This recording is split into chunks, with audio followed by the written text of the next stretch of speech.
Yummy and tasty gongura chicken dum biryani చాలా బాగుంటుందండి. ఇలా ట్రై చేయండి. దీనికోసం ముందుగా చికెన్ తీసుకొని బాగా వాష్ చేసుకొని పసుపు, ఉప్పు, కారం, గరం మసాలా, అల్లం వెల్లుల్లి పేస్ట్, చికెన్ మసాలా, 1 కప్ పెరుగు, కొత్తిమీర, పుదీనా వేసుకొని బాగా కలుపుకొని మ్యారినేట్ చేసుకొని ఒక అరగంట పాటు ఫ్రిడ్జ్ లో పెట్టాలి. ఒక బాండి తీసుకొని 2 గ్లాసులు బాస్మతి రైస్ తీసుకొని బాగా వాష్ చేసుకొని దాని నిండా వాటర్ వేసుకొని బిర్యానీ మసాలా, పచ్చిమిర్చి, ఉప్పు, ఆయిల్, అల్లం వెల్లుల్లి పేస్ట్, నిమ్మకాయ వేసుకొని మనం ఒకసారి కలిపేసుకొని అరగంట పాటు నానబెట్టుకోవాలి. ఇప్పుడు ఒక పాన్ లో ఆయిల్ వేసుకొని అప్పుడు గోంగూర పేస్ట్ అయితే తీసుకోవాలి. ఇది గోంగూరను బాగా బాయిల్ చేసి మిక్సీ చేసి ఇలా పేస్ట్ లా చేసుకుని వేసుకోవాలి.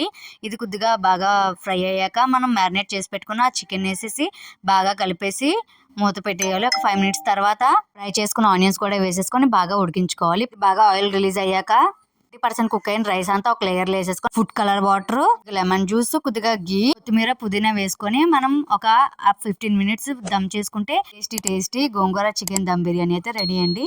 వీడియోగా నచ్చినట్టయితే లైక్ చేయండి. Thank you.